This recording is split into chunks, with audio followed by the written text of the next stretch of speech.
Home prices in certain markets are being slashed.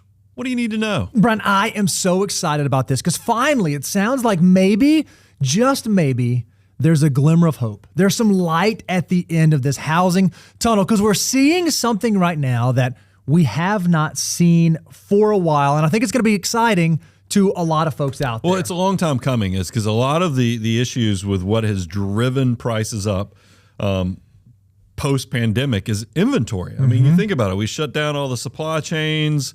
We lost a lot of people that were in the home building process. And you saw inventory kind of taking a toll. And you know what happens when you limit the supply of houses available? Prices go up a lot. So this is a very positive thing to actually see some positive changes in inventory. Yeah, when you actually look at the data itself, and this is data from the Federal Reserve, you can see exactly what happened with the number of active listings from July of 2016 all the way till May of now. It kind of bottomed out right there post-pandemic around 2021, 2022. But now active listings have steadily been increasing. We have more inventory. That's one thing that's potentially affecting home price. And the other thing is that first-time home buyers right now, this is a thing to know, a thing to be aware of. First-time home buyers are now reaching an age of 38. That's an all-time high. I don't like that. That's a all-time high. That's something. That's why I like any positive information that actually shows that home ownership is and pricing is getting better.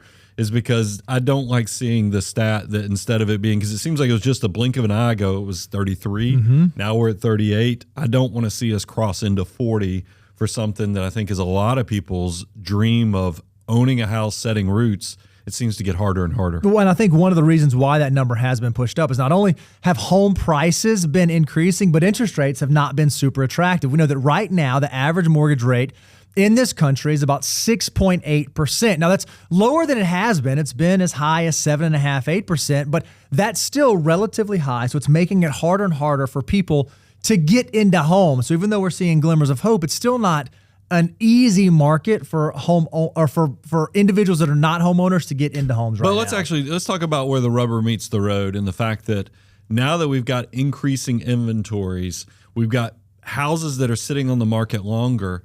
It's led to 1 in 5 homes have actually seen price reductions since April, or in the month of April. It's been a while since we've seen the prices of homes come down. And we know that 32 out of 50 metro areas actually saw a month-over-month decline in the month of May. So maybe, just maybe, if you are someone who's been trying to get into a home, thinking about buying your first home, thinking about changing homes, you're now beginning to actually feel like, okay, maybe this thing isn't sprinting away from me the way that it had been. Maybe now it's getting to a more reasonable level where I can actually act and actually move on this. Now, realize buying a home, it's not only a financial decision, but in a lot of ways it's an emotional decision. So I always tell people, don't feel like you have to get in a hurry.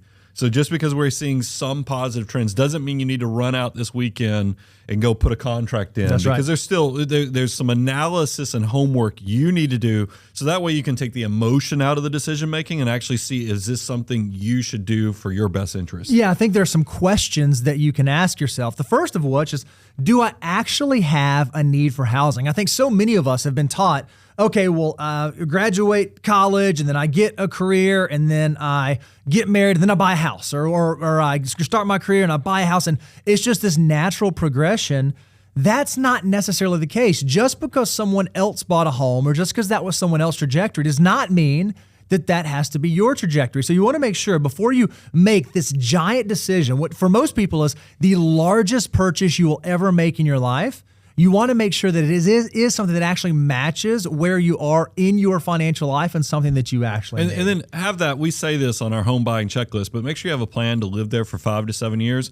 It's back to the Bo's point about achievers sometimes are so excited to get to the milestone of having a house that they'll house hack and they do other things. And I always remind them, hey, I love all those strategies. That's a great thing to get into home ownership, but make sure that you're actually where you're going to set roots. If you're part of that job, if part of what is going to make you successful is landing the job in the right area with the right opportunities for going up and getting pay raises and so forth, then buying a house that locks you into that area that might not be ideal is less than the right decision. So make sure you are measuring twice on, can you stay in this house 5 to 7 years before you make that big decision. And then you have to think about the other side of it, not just the lifestyle situation, but also the financial situation.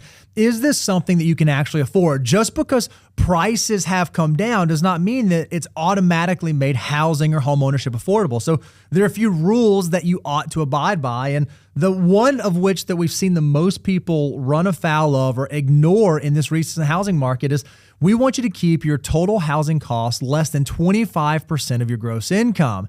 Even with housing prices coming down, if you find yourself where housing is costing you 35, 40, 45% of your gross income, you are likely going to be setting yourself up in a more risky situation than you want to be in. And it's going to prevent you from being able to build wealth the way that you want to outside of home ownership. And look, I get it that 25% can feel kind of constricting, but it really, the whole purpose is to make sure you don't end up house rich, life poor, because a lot of people, there's a risk that you won't have a lot of money left over if you let all of it go towards housing.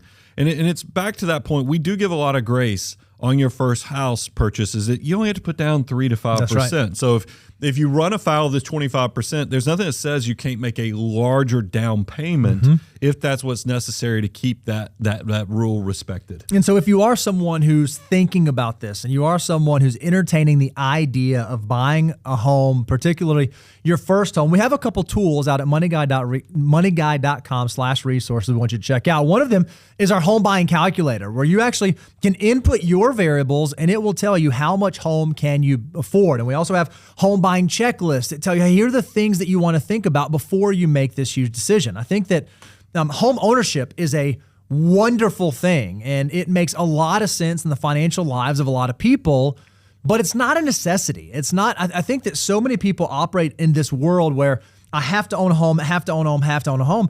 And that's just not the case. Owning a home can be a wonderful thing for you, but it's not a necessity to be able to build wealth or reach financial independence. So you want to make sure if you're going to make that decision, you make that decision at the right time for the right reasons for your unique situation. Well, and look, I'm old man on the porch here. I actually love people owning homes, but it just has to be it has to line up. You have to do the homework. Don't let it be an emotional decision. Make sure you're using our checklist, use our calculators. That's why moneyguide.com/resources is going to be your friend. So you can feel like you've done the homework, you've done all the due diligence you need to do to make sure this aligns with your future goals, but also gives you your best, great, big, beautiful tomorrow in the housing market decisions.